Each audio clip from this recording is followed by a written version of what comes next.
Nous entendons souvent parler des astronautes qui sont partis en orbite ou sont revenus.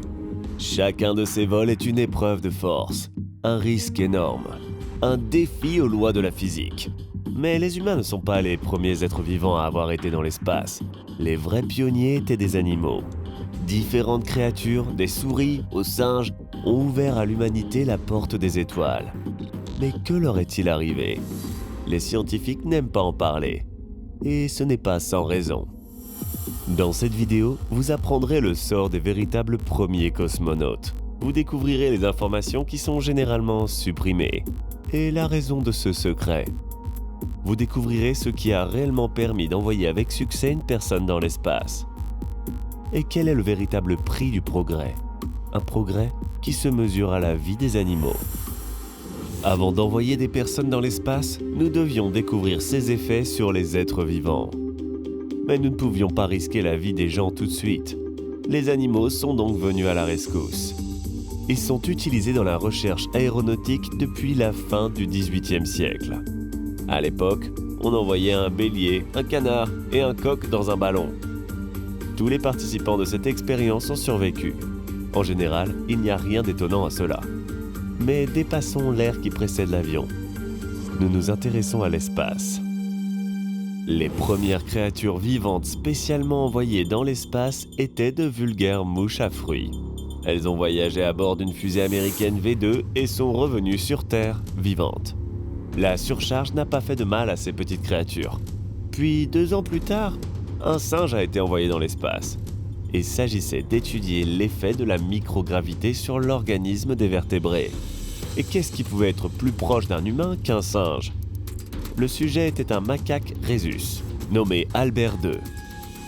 Albert I a également été envoyé en l'air et aurait pu devenir le premier singe dans l'espace, mais sa fusée n'est pas allée assez haut. En même temps, presque toute la documentation relative au vol a disparu. Peut-être pour une bonne raison. Le vol d'Albert II s'est terminé tragiquement. Le parachute a lâché. Le macaque s'est écrasé à l'atterrissage. Et cet animal n'était pas la seule victime. À cette époque, les scientifiques ont souvent essayé d'envoyer des singes dans l'espace. On leur a implanté différents capteurs. Les animaux recevaient un sédatif avant le lancement. Le taux de mortalité des singes à ce stade était très élevé. Environ 2/3 d'entre eux sont morts pendant la mission ou peu après l'atterrissage. Imaginez maintenant ces chiffres pour des lancements impliquant des personnes. La première souris dans l'espace s'est également avérée être un sacrifice. La fusée V2 dans laquelle elle volait s'est écrasée. D'autres souris de l'espace ont également été malchanceuses. Peu d'entre elles auraient pu s'attendre à vivre une vie longue et heureuse, mais ce n'était que le début. Le 22 juillet 1951, l'Union soviétique lance une fusée à une altitude de 100 km, 62 miles, avec à son bord des chiens nommés Tsigan et Dezik. Ils étaient les premiers animaux supérieurs à survivre à un tel vol. Les informations sur ces chiens ont été gardées dans le plus grand secret pendant 40 ans. Ce n'est qu'ensuite qu'il est devenu évident que Dezik n'a vécu qu'une semaine après son retour sur Terre. Il est mort lors de sa mission suivante. Tsigan a eu plus de chance. Il a vécu encore 10 ans. Mais un voyage en orbite l'attendait. Et celui-ci a été fatal. Un chien errant ordinaire nommé Laika est devenu le premier animal à entrer dans l'orbite de notre planète. Au début, elle a passé un long moment dans la maquette embarquée. Et avant le vol, elle a également subi une opération pour implanter des capteurs de respiration et de pouls. Mais les scientifiques savaient déjà que Laika ne reviendrait pas sur Terre. En orbite, environ 7 heures après le lancement, elle est morte. Cela était dû à une surchauffe et à un stress énorme.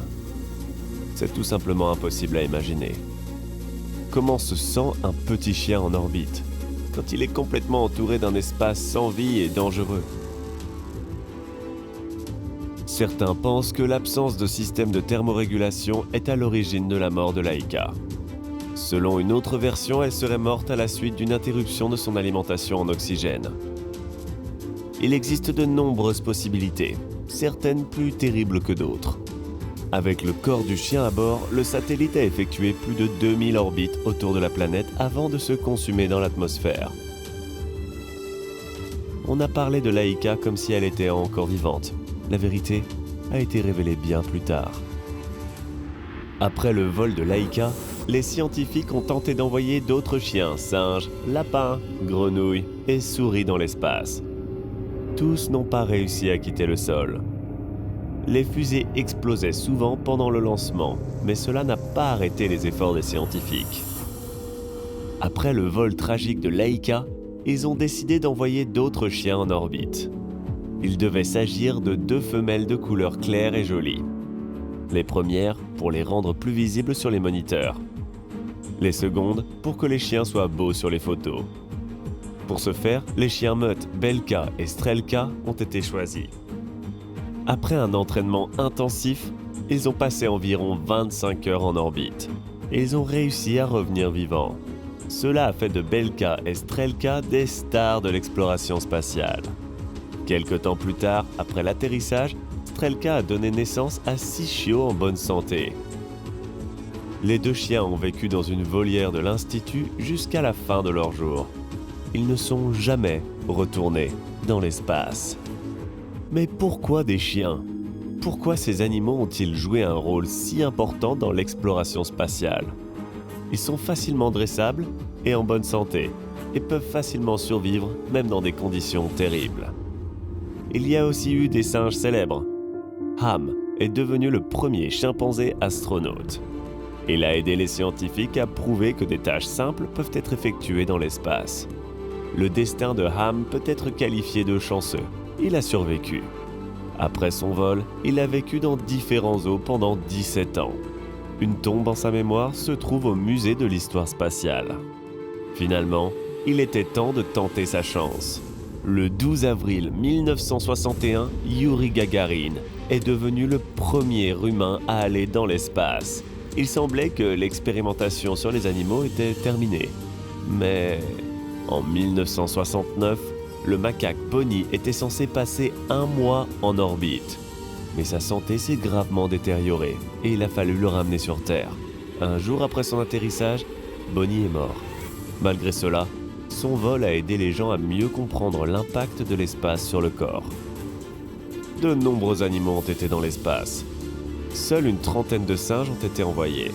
Le nombre exact de chiens que l'URSS a lancés dans l'espace est probablement impossible à compter. Mais il y avait encore d'autres créatures. Félicette est devenu le premier chat à visiter l'espace. Pour surveiller son état pendant le vol, des électrodes ont été implantées dans le cerveau de Félicette. L'astrochat a été capable d'entrer en gravité zéro et de revenir vivant. Après le vol, les scientifiques ont étudié Félicette pendant plusieurs mois. Et puis, malheureusement, elle est morte. Et voici un fait intéressant, tous les chats impliqués dans ce programme spatial n'avaient pas de nom.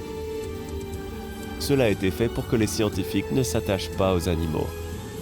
Mais après son vol réussi, Félicette a reçu son nom. Les tortues ont également conquis l'espace. Elles ont été l'une des premières créatures terrestres à voler autour de la Lune. Bion 7 avait 10 tritons à bord.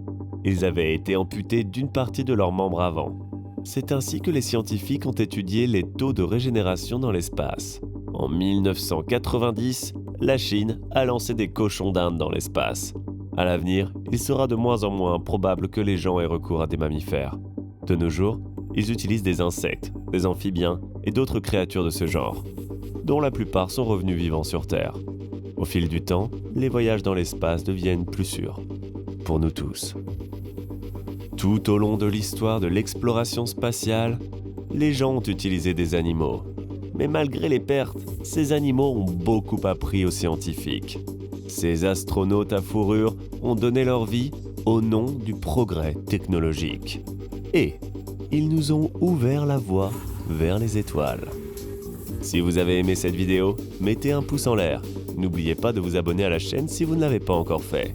Cliquez sur la cloche pour recevoir à l'avance des notifications sur la sortie de nouvelles vidéos intéressantes qui vous attendent.